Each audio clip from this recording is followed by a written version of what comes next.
আগামী নির্বাচনে এআই এর অপব্যবহার, সামাজিক যোগাযোগ মাধ্যমে ভুল তথ্য এবং অপপ্রচার মোকাবেলা করার সবচেয়ে বড় চ্যালেঞ্জ বলে জানিয়েছেন নির্বাচন কমিশনার আবুল ফজল মাহমুদ সানাউল্লাহ।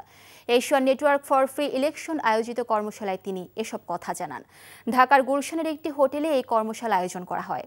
আসছে জাতীয় নির্বাচনকে ঐতিহাসিক নির্বাচন উল্লেখ করে এই নির্বাচনের মাধ্যমে দেশের গণতন্ত্রের পুনঃসূচনা হবে বলে মন্তব্য করেন সানাউল্লাহ।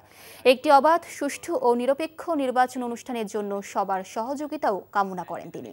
বিকেলে এই কর্মশালার সমাপনী অধিবেশনে প্রধান নির্বাচন কমিশনার এএমএম নাসির উদ্দিনের যোগ দেওয়ার কথা রয়েছে।